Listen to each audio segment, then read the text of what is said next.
You get to Miami, and I think at that time you guys were winning about 9 games, and then by the time you end, you're going to back-to-back national championship.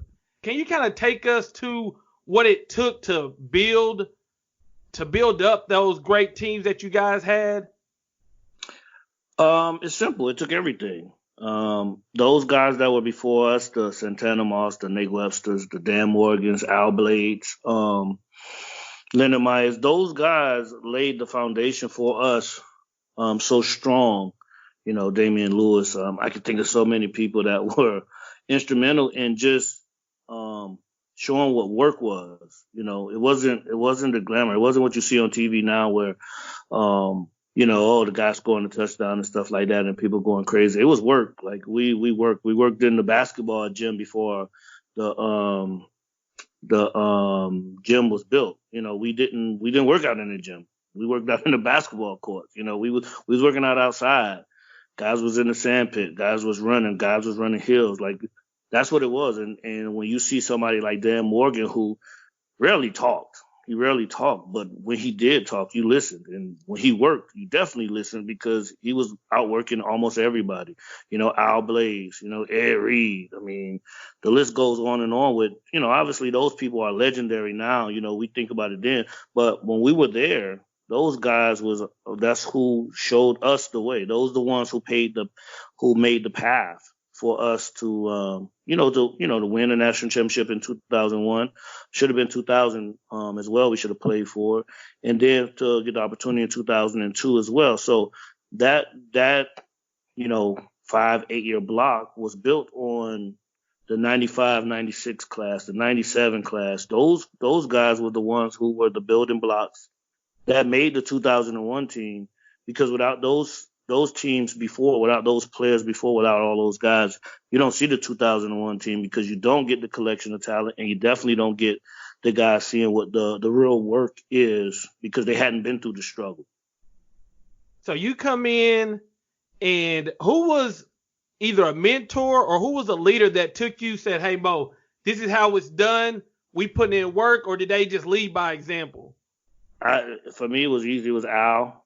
Al Blaze was the unspoken leader of the secondary, almost of the defense.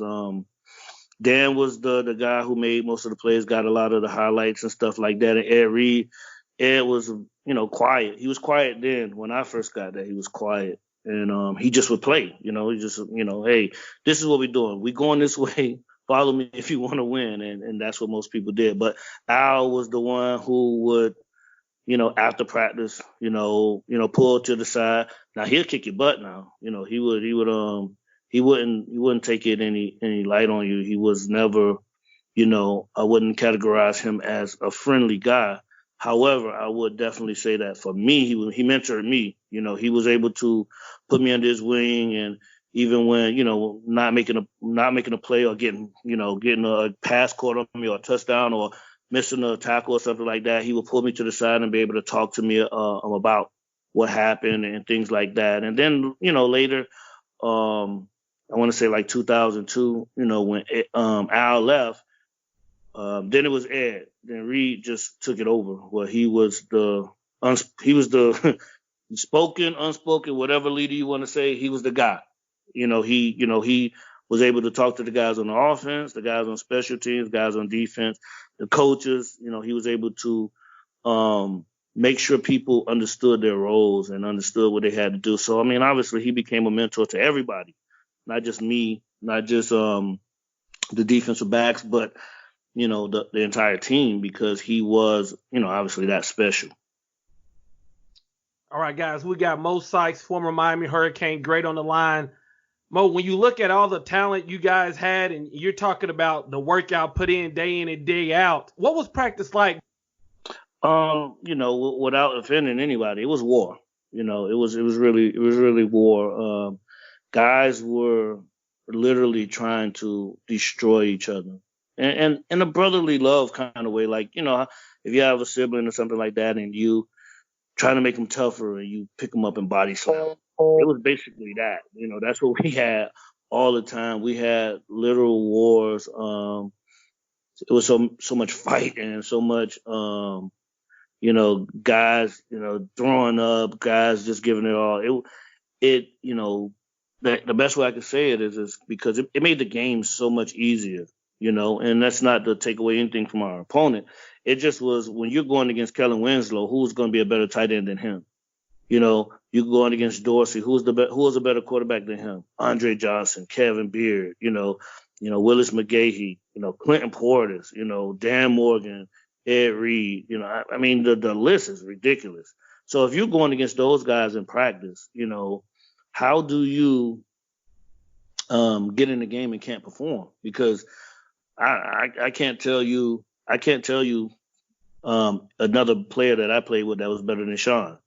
Who was going to be better than Sean at covering Jeremy Shockey? Who was going to be better than Sean at catching Devin Hester when he was playing receiver? He would do a fly right. So those types of things made it. Well, it basically was war. Like you was really trying to kill the other guy, but obviously at the end of the day, we still teammates. But by going through that battle, going through those wars, going through those trials and tribulations, doing those practices, because that's what they were, you became so much stronger. You came so much stronger. And then when the game came in, I mean, man, it's just second quarter. You like, yo, I'm not even tired. I'm not even breathing hard. And then it's third or fourth quarter. And once fourth quarter, and we put up the four fingers. When we did it, we wasn't doing it because, oh yeah, let's start the four fingers. Oh yeah, it's the fourth quarter. Yeah. We was doing it up because we was telling you, man, we gonna go crazy on you in this fourth quarter. If we even playing, even if if the starters are playing, because most games the starters was out in the fourth quarters because we were up. But if we were in the fourth quarter, you had no chance. We was winning that game. So those practices was probably better than some games we played. Man, I wish I could see some old practice footage, man. And that's crazy. You mentioned the fours up and things like that. It's crazy now that everybody does that in every football game. I mean, that's simple.